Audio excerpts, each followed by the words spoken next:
चलिए फिर छुट्टी के बाद आपका स्वागत है और होपफुली आपका गणेशोत्सव बहुत शानदार रहा होगा आप सबका। और आज 1.5 दिन का विसर्जन है, तो बहुत लोग आज छुट्टी पर होंगे या बहुत लोग थोड़ा जल्दी घर जा रहे होंगे ट्रैफिक बीट करने के लिए। खैर हम पूरा दिन काम करेंगे, लेकिन आप सबको एक बार फिर से गणेश चतुर्थी की बहुत बहुत शुभकामनाएं, और जो विसर्जन कर रहे हैं उनको भी। और इस साल से विसर्जन पूरा उसी धूमधाम से मनाया जाएगा। पिछले साल तक वो थोड़ा सा कोविड की रिस्ट्रिक्शंस थी, और पिछले साल तो सोसाइटीज़ में भी एक टैंकर बाहर आ रहा था जिसमें आप विसर्जन कर रहे थे। अब वो वापस आप तालाब में जाके आप सी पे जाके कर सकते हैं, तो जो एक पुराना चार्म था वो वापस लौट के आ रहा है। ये एक अच्छी चीज़ है। चलिए अब मार्केट की बात करते हैं। मार्केट में मैं जो एक व्यू लेकर चल रहा हूँ आशीष, अब ये है कि अब मार्केट को एक पॉज की ज़रूरत है।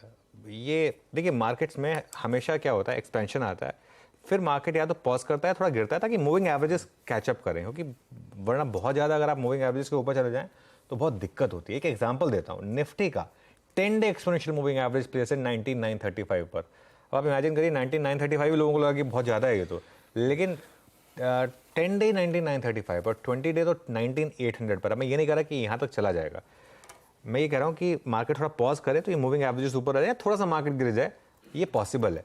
लेकिन जब तक 19,800 होल्ड कर रहा है तब तक मार्केट का जो बेसिक टेक्सचर है वो बाय ऑन डिप्स है, और हर डिप पर आपको बाय करना है, इसमें कोई प्रॉब्लम नहीं है। लेकिन ध्यान रखना है ब्रॉडर मार्केट पर।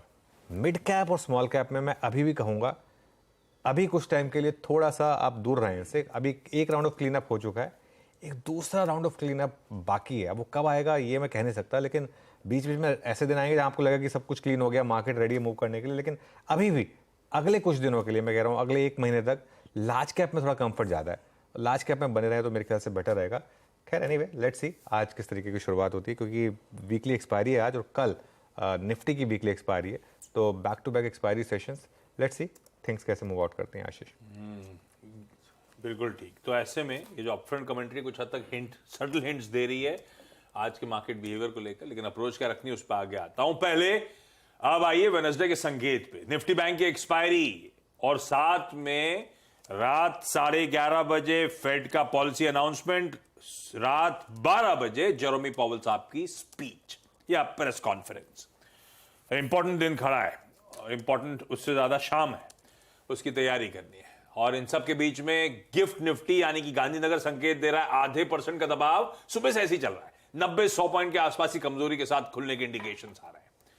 और हमें एक नहीं 2 दिन के संकेत डाइजेस्ट करने थे। एशिया जो ट्रेड कर रहा है वो तो डायरेक्टर साहब स्क्रीन पे दिखाएंगे, पर एशिया ने कल भी ग्लोबल संकेतों पर रिएक्ट किया था, आज भी कर रहे हैं, हमने नहीं करा है। तो हमें समझने की जरूरत है समीकरण किस हद तक बदले यूएस से।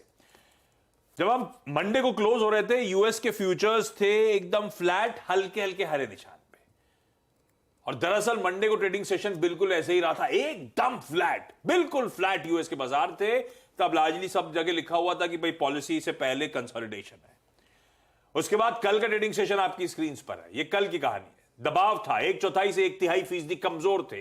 इंट्राडे डाउ दिखाइएगा, एक समय अगर आप रात में सोने से पहले देख रहे थे यूएस के बाजार, तो पेन काफी ज्यादा था, तो लग रहा था मूड बिगड़ रहा है, लेकिन संभल गया।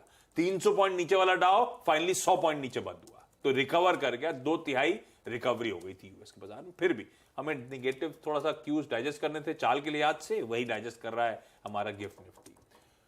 लेकिन दरअसल मूड बॉल है कैसा, इन दोनों में किस तरह के संकेत बन रहे हैं, पॉलिसी अनाउंसमेंट से पहले किस तरह की सुगबुगाहट है, ये समझ लिया जाए। नीरज जी।